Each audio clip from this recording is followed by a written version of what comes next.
Fisiología de la sangre, módulo Nutrición 1. Asesor Dr. Jorge Mauricio Costa García, Grupo M2014-B. Estudiante de Medicina Familiar y Comunitaria, Jaime García Hernández, de la Universidad de la Salud, UNISA, Ciudad de México. Fisiología de la sangre. ¿Qué es la sangre? La sangre es un tejido líquido que recorre el organismo a través de los vasos sanguíneos, transportando células y todos los elementos necesarios para realizar sus funciones vitales, conocido como un líquido vital para el ser humano. Composición de la sangre o morfología de la sangre. Esta se integra principalmente de dos elementos que es el plasma y elementos formes.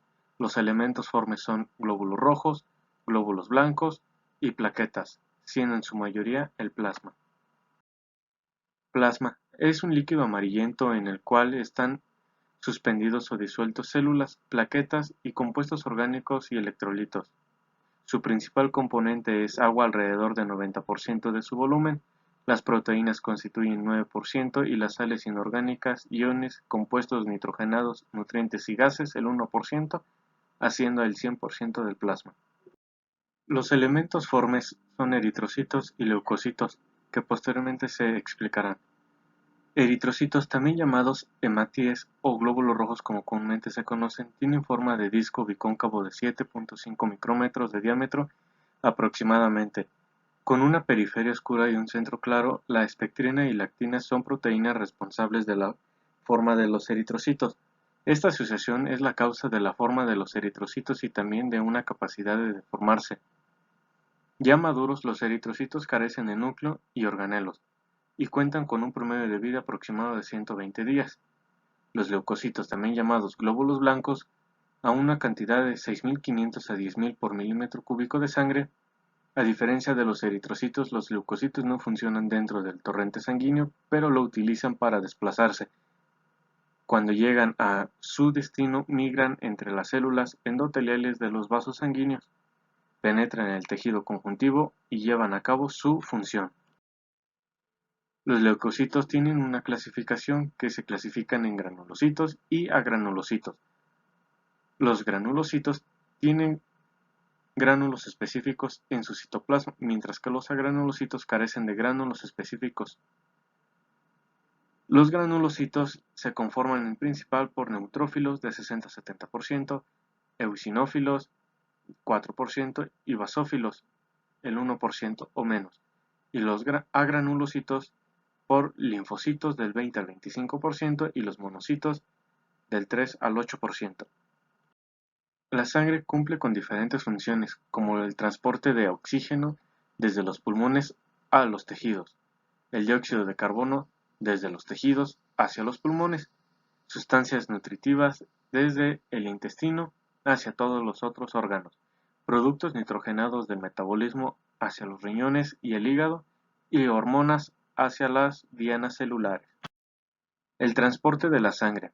Este transporta el oxígeno desde los pulmones a los tejidos. El oxígeno se transporta principalmente unido a la inmunoglobulina, el resto lo hace disuelto en el agua del plasma, que es su mayoría de la sangre, el plasma, y de las células.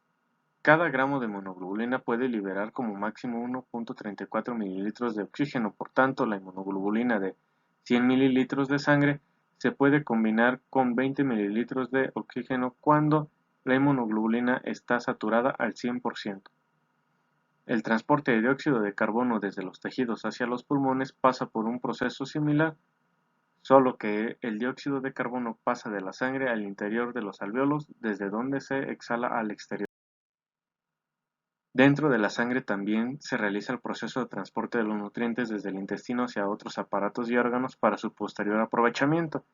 También las hormonas realizan su proceso de transporte dentro de la sangre, como las hormonas hidrosolubles, se disuelven en el plasma y se transportan desde su origen hasta los tejidos efectores, donde difunden desde los capilares para pasar al líquido intersticial y en última instancia a las células efectoras. La defensa y la sangre. Dentro de la defensa de la sangre se componen principal por los leucocitos y sus derivados, como lo que son granulocitos y agranulocitos, y a partir de estos se derivan otros. Los granulocitos están los neutrófilos y los eosinófilos. Neutrófilos cumplen la función de fagocitosis y destrucción de bacterias mediante el contenido de sus diversos gránulos.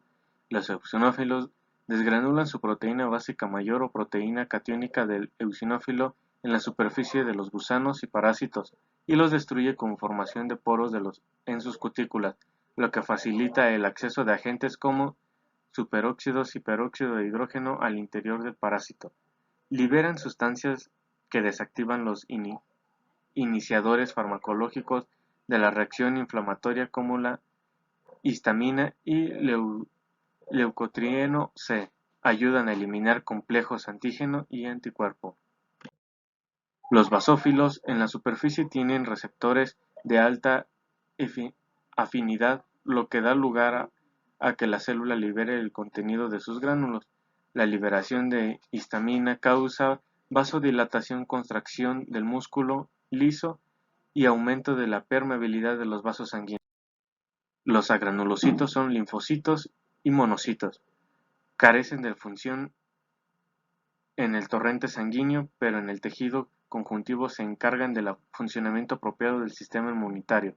Estos son linfocitos, que también migran a compartimentos específicos del cuerpo para madurar y expresar marcadores de superficie, y receptores específicos como las células B penetran en la médula ósea, en tanto las células T se desplazan en la corteza del timo.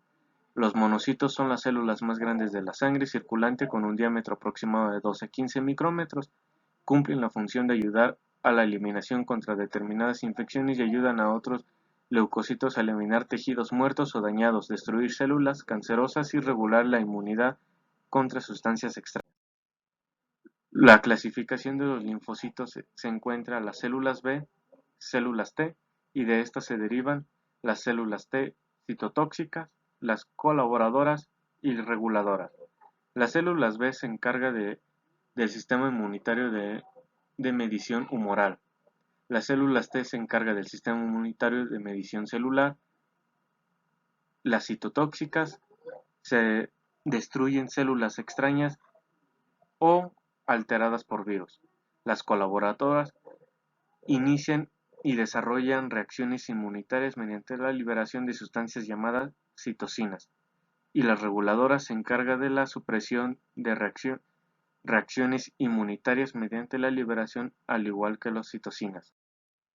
Como pueden ver, aquí se muestran las principales referencias de donde se pudo obtener la información. Gracias.